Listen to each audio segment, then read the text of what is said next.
July 14th, 1456. The morning mist rising from the Danube River carried with it the sound of 80,000 men preparing for war. From the walls of Belgrade fortress, a single knight watched the greatest military machine on earth converge on his position. John Hunyadi, regent of Hungary and terror of the Ottoman Empire, faced a decision that would haunt military strategists for centuries. To save his city, he would have to destroy it. To defeat 80,000 warriors, he would unleash the rivers themselves as weapons of war. The numbers alone told the story of impossibility. Belgrade's garrison numbered barely 5,000 men, a mix of Hungarian regulars, Serbian militia, and a handful of knights who had answered Hunyadi's desperate call. Against them marched the cream of Ottoman power. Fresh from their conquest of Constantinople just 3 years earlier, Sultan Mehmed II's forces represented the cutting edge of medieval warfare. The young sultan, barely 24 years old, had already earned the title conqueror by smashing the walls that had protected Byzantium for 1,000 years. Now, he turned that same devastating power toward the gateway to Christian Europe. Picture this scene unfolding in the summer heat of 1456. Belgrade sat at the confluence of two great rivers, the Danube flowing eastward toward the Black Sea, and the Sava joining it from the south. This wasn't mere geography. It was strategy made manifest in stone and water. Every trader, every army, every diplomatic mission between Europe and the Ottoman Empire passed through this bottleneck. Control Belgrade, and you controlled the fate of kingdoms stretching from Vienna to Rome. Hunyadi understood the stakes better than any man alive. At 50 years old, he had fought the Ottomans in over 20 major battles, earning the nickname the White Knight of Wallachia for his distinctive armor and seemingly supernatural ability to appear wherever Ottoman forces threatened Christian lands. His reputation preceded him across both empires. Ottoman mothers used his name to frighten children into obedience. Christian lords whispered prayers of gratitude that such a man defended their frontiers. But here's what the chronicles don't tell you about Hunyadi's flooding plan. This wasn't a desperate gamble conceived in panic as enemy forces approached.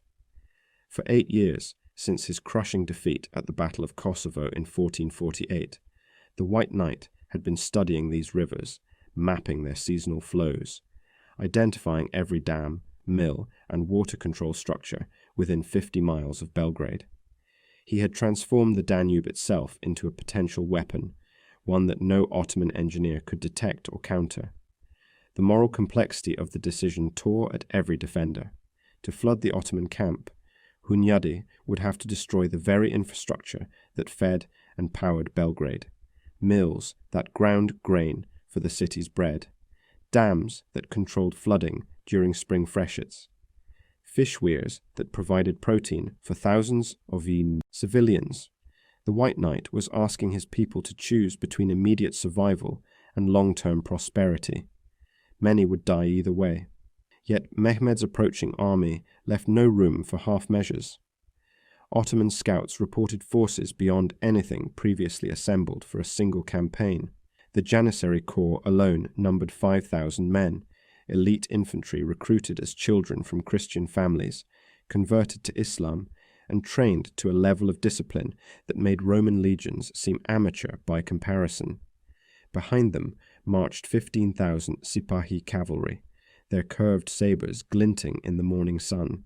Supporting these professionals came 60,000 irregular troops, Anatolian farmers, and Balkan auxiliaries, who fought with the desperate courage of men seeking plunder and paradise. The artillery train stretched for miles along the dusty roads leading to Belgrade.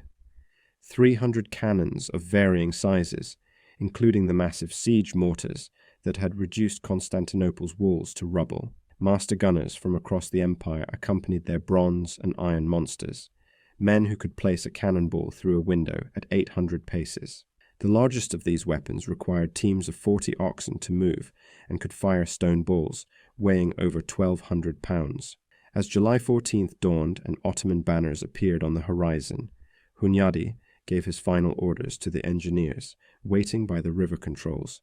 Tonight, when darkness concealed their movements, they would begin the systematic weakening of every structure that held back the Danube's summer flow. By morning, 80,000 of the world's finest warriors would discover that their enemy wasn't just one determined knight, but the rivers themselves turned against them. The White Knight had chosen to flood his own city, rather than surrender it to the Sultan's ambition. What emerged from the morning mist would be the most audacious use of environmental warfare in medieval history. The first Ottoman vessels appeared on the Danube at dawn on July 15th, their crimson banners snapping in the river breeze like drops of blood against the morning sky. 200 ships stretched along the water, a floating city that dwarfed anything Christian Europe could assemble. The largest galleys measured over 150 feet in length, their bronze rams capable of splitting enemy vessels like kindling. From Belgrade's walls, defenders watched in stunned silence as this armada deployed with precision that spoke of decades conquering waterways from the Black Sea to the Aegean.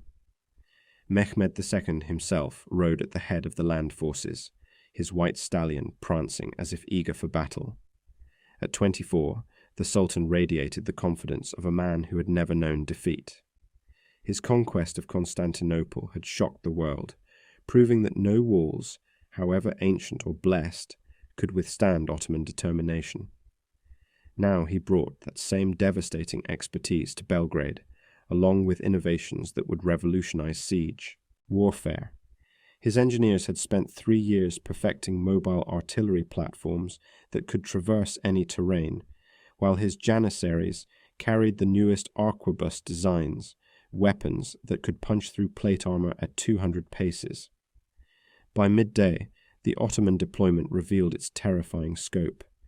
The Janissary Corps established their camp with geometric precision, each tent positioned according to regulations refined through countless campaigns. These men, recruited as children from Christian families and molded into Islam's perfect warriors, moved with synchronized efficiency that unnerved even veteran defenders. Their distinctive white felt caps bobbed like sea foam as they constructed field fortifications that would shame professional engineers. Behind them, Sipahi cavalry patrolled in formation, their horses trained to fight as extensions of their riders' will. But here's what the Byzantine chronicles don't tell you about Mehmed's true innovation. The Sultan hadn't simply brought an army to Belgrade, he had transported an entire weapons laboratory. Master craftsmen from Damascus worked alongside German renegades and Hungarian prisoners, combining metallurgical secrets that had taken centuries to perfect. The result was artillery unlike anything Christian defenders had faced. The great Turkish bombard, requiring 16 oxen to position, could hurl 1,200-pound stone balls with enough force to pulverize castle walls built to withstand conventional catapults. As the sun reached its peak on July 15th, the Ottoman artillery demonstration began. The first salvo shattered the afternoon quiet, with a sound like the breaking of heaven itself. Limestone dust erupted from Belgrade's ancient walls as massive stones struck with mathematical precision. Each impact sent tremors through the fortress that rattled teeth and loosened roof tiles throughout the city. Serbian civilians, many of whom had lived through previous sieges, recognized something different in these cannons.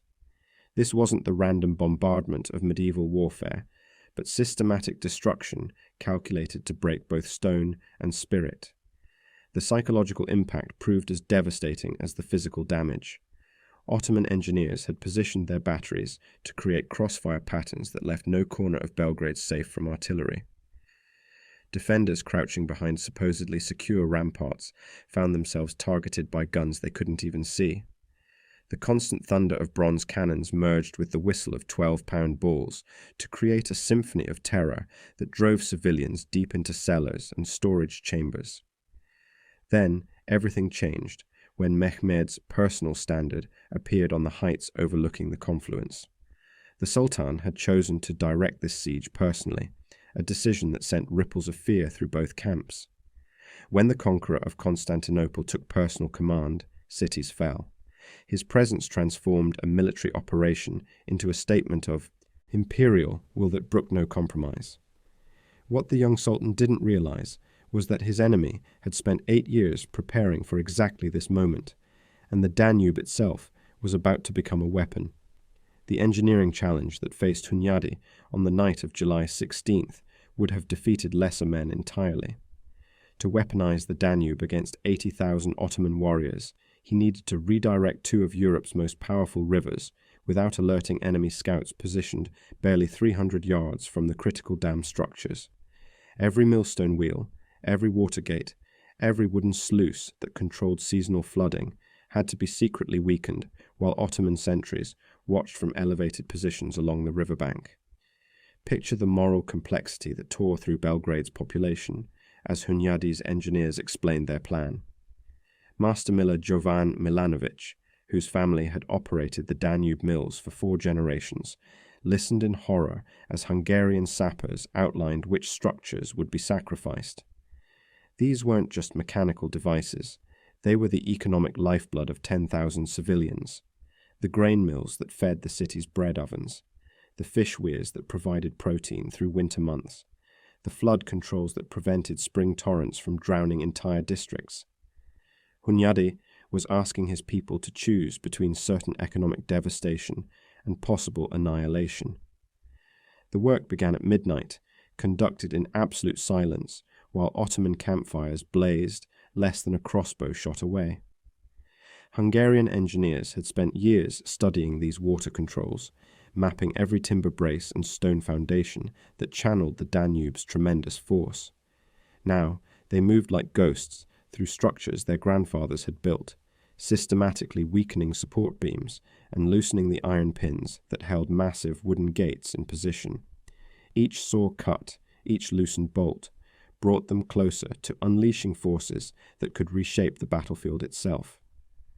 Here's where legend meets reality in the chronicles of medieval warfare. Hunyadi's flooding strategy wasn't born of desperation, but of intimate knowledge gained through decades fighting along these riverbanks. As a young knight, he had watched spring freshets turn peaceful meadows into torrents capable of sweeping away entire cavalry formations. The White Knight had witnessed autumn storms transform shallow crossing points into death traps that drowned hundreds of Ottoman raiders. Now he would recreate those natural disasters on command, using the rivers as his ultimate weapon. By dawn on July 17th, the hidden preparations were complete. Every critical water control within 5 miles of Belgrade had been compromised, ready to fail at the first significant pressure. Hungarian observers positioned along the heights reported that Ottoman engineers remained oblivious to the trap being prepared beneath their feet. Enemy commanders continued positioning their massive artillery pieces in low-lying areas near the riverbank, exactly where Hunyadi wanted them when the waters rose. The moral weight of the decision pressed heavily on every defender. Serbian Patriarch George Brankovic spent the morning hearing confessions from men who knew they might be ordering the destruction of their own homes. Farmers whose families had worked these river meadows for centuries wept openly as they prepared to flood fields that had fed Belgrade for generations. Yet the alternative remained unthinkable. If Belgrade fell, Mehmed's armies would pour through the Danube Gap toward Vienna and beyond. Then came the moment that would define both siege and sultan. At precisely noon on July 17th, as Ottoman batteries prepared for their largest bombardment yet, Hunyadi gave the order that 8 years of planning had built toward. Hungarian engineers struck their hammers against the weakened supports, and the Danube began its transformation from highway to weapon. The first wooden gate buckled, then collapsed entirely, releasing a torrent that would reshape not just the battlefield, but the future of 2 empires. What emerged next would prove that sometimes saving civilization requires the courage to destroy everything you've built to protect it. The first torrent struck the Ottoman camp at 12:47 in the afternoon, a wall of brown water 30 feet wide that swept through their artillery positions like the fist of an angry god. Master Gunner Hassan Pasha, positioning his prize bombard for the final assault on Belgrade's walls, heard the roar too late. In 17 seconds, water traveling at 20 miles per hour slammed into bronze cannons worth a king's ransom, toppling them into muddy craters and ruining gunpowder supplies that had taken months to accumulate. The great Turkish bombard, Mehmed's pride that had shattered Constantinople's walls, disappeared beneath churning rapids that transformed the battlefield into a nightmare of mud and drowning men. Within the first hour, chaos consumed the Ottoman war machine. 15,000 troops found themselves trapped between rising water and the steep riverbanks they had chosen for protection against Christian sorties. Janissaries, the empire's elite infantry, who prided themselves on discipline under any conditions, broke ranks as water reached their waists and continued climbing. Their distinctive white caps bobbed like funeral flowers on a current that showed no mercy between Christian slave and Muslim freeman. Picture the scene from Mehmed's command position as his perfectly ordered siege dissolved into panic. The Sultan watched his artillery park, representing years of imperial investment and engineering genius, vanish beneath waters that seemed to rise with supernatural speed. Communications collapsed as mounted messengers found every ford impassable and every bridge swept away. The Ottoman army, stretched along 5 miles of riverbank, fragmented into isolated groups, fighting not Christian defenders, but the Danube itself. Here's where the chronicles reveal the true horror of environmental warfare. This wasn't clean death by sword or arrow, but drowning in armor that became anchors, suffocation in mud, mixed with the corpses of men and horses, hypothermia in water that leached body heat even in July's blazing sun.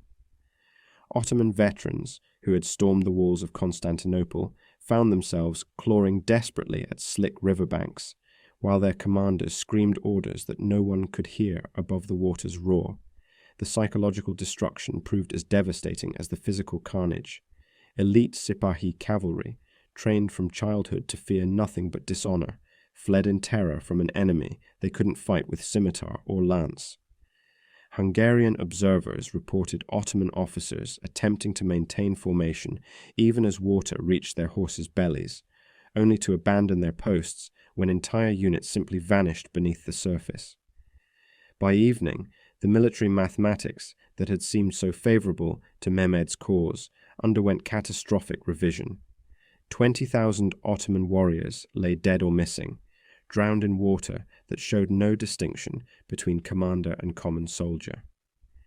The artillery train that was supposed to reduce Belgrade's walls to rubble instead lay scattered across 5 miles of muddy riverbed, bronze cannons transformed into monuments to the Danube's power.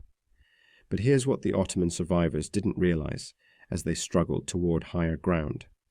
Hunyadi's flooding strategy had only begun to reveal its true genius.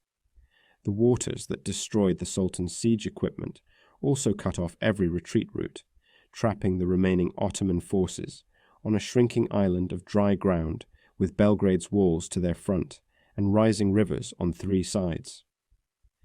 Mehmed the Conqueror, who had never known defeat, faced the unthinkable reality that nature itself had turned against his imperial ambitions.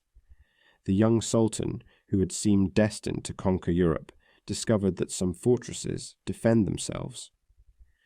Dawn on July 18th revealed a battlefield transformed beyond recognition, where Ottoman pavilions had stood in perfect geometric precision 24 hours earlier. Only scattered debris marked the locations of drowned encampments. The Danube, swollen with diverted tributaries, had receded enough to expose the true scope of Hunyadi's environmental warfare. Across 5 miles of muddy flats, bronze cannons lay half buried like the ribs of some metallic leviathan, while the bodies of 23,000 Ottoman warriors bore witness to the river's indiscriminate appetite. Mehmed II surveyed the devastation from his relocated command post, his young face bearing an expression that chroniclers would later describe as the first doubt ever seen in the conqueror's eyes. The Sultan, who had reduced Constantinople's legendary walls to rubble, found himself staring at an enemy he couldn't siege, couldn't storm, couldn't negotiate with. The Danube itself had become Belgrade's ultimate defender, and no amount of imperial gold could purchase victory over running water. The human cost revealed itself with appalling clarity as rescue parties began the grim work of recovery. Ottoman engineers, the master craftsmen who had perfected siege warfare across 3 continents, lay tangled among their own artillery pieces. Janissary officers, men whose tactical genius had conquered cities from Cairo to Budapest, had drowned alongside common foot soldiers when their elaborate formations became death traps in rising water. The elite Sipahi cavalry, pride of Ottoman arms, suffered proportional losses that would cripple the empire's mounted strength for years. Here's what the Byzantine sources don't tell you about the psychological damage inflicted on Ottoman morale. These weren't green recruits experiencing their first defeat, but veterans who had followed Mehmed's banners through a decade of uninterrupted victories. Men who had planted crescents above the Hagia Sophia now questioned whether Allah himself had turned against their enterprise. Whispers spread through the surviving ranks that Belgrade was protected by supernatural forces, that Christian prayers had somehow turned the rivers into weapons of divine retribution. From Belgrade's walls, Hungarian defenders watched their enemies' systematic withdrawal with emotions that mixed triumph with exhaustion. Hunyadi's garrison had lost fewer than 800 men during the entire siege, casualties that seemed miraculous when measured against Ottoman losses. Yet the White Knight himself bore the weight of difficult knowledge. His flooding strategy had sacrificed the economic infrastructure that sustained 30,000 civilians. The mills, dams, and fish weirs that fed Belgrade lay in ruins, their destruction purchasing victory at a price that would burden the city for decades. The strategic implications rippled outward from the Danube confluence, like stones thrown into still water. Mehmed's invasion of Hungary, planned as a lightning campaign to reach Vienna before winter, collapsed with the loss of his artillery train. Without the siege cannons that had made Ottoman armies irresistible, the Sultan faced the prospect of fighting a defensive war against Hungarian forces that now knew Ottoman weakness.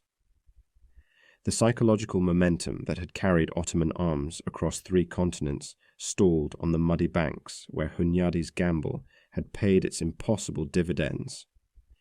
By afternoon, Ottoman trumpets sounded the retreat that no one had thought possible. The army that had seemed destined to plant crescents above Vienna's cathedral began its long withdrawal toward Constantinople, carrying wounded pride alongside their actual casualties. Mehmed himself sustained a crossbow bolt through the thigh during the final skirmishing, a wound that would remind him daily of the limits even conquerors must respect. As evening fell onto July 18th, church bells rang across Christian Europe with news that the unstoppable Ottoman tide had finally met its match. One knight's willingness to flood his own city had purchased Christianity a generation of breathing space, proving that sometimes the greatest victories require the courage to destroy everything you've sworn to protect. The aftermath of Belgrade's siege echoed through the halls of power from Vienna to Constantinople, reshaping the strategic landscape of 2 continents. Within 6 months, the psychological damage to Ottoman prestige manifested in ways that military planners had never anticipated. Hungarian nobles, who had prepared to flee westward instead, began organizing counter-offensives against Ottoman frontier fortresses.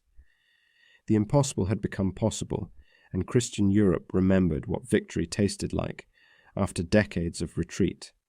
Mehmed II never fully recovered from the wounds to both body and pride sustained at Belgrade's walls. The crossbow bolt that pierced his thigh during the withdrawal healed within weeks, but the knowledge that his armies could be defeated by environmental warfare haunted the young sultan for the remainder of his reign. Ottoman military doctrine, previously focused on overwhelming force and superior artillery, underwent fundamental revision as engineers scrambled to develop countermeasures against water-based defenses. The empire that had seemed unstoppable discovered the humbling reality that some fortresses could not be taken by conventional assault. The tactical innovations pioneered at Belgrade spread throughout European military thought with remarkable speed. Hungarian engineers shared their flood control methodologies with Austrian and Polish fortification experts, creating a new school of defensive warfare that emphasized geography as much as masonry. Italian Renaissance military theorists studied Hunyadi's river diversion techniques, adapting them for Mediterranean coastal defenses. The principle that natural forces could be weaponized against superior numbers became foundational doctrine that influenced fortress design for centuries. Here's where the legacy transcends military history and enters the realm of strategic psychology. Belgrade's successful defense proved that Ottoman expansion was not divinely ordained, that the empire's armies could be defeated through intelligence and preparation rather than simple heroics. This knowledge transformed European resistance from desperate last stands into calculated campaigns. The siege that was supposed to open the road to Vienna instead marked the beginning of Ottoman strategic overextension, as the Sultan's forces found themselves fighting defensive actions against enemies who no longer feared Islamic invincibility. The human cost of Hunyadi's strategy continued reverberating through Belgrade's civilian population for decades. The mills, dams, and water control systems destroyed during the flooding took nearly 20 years to rebuild, during which time the city's economy struggled to support its pre-siege population.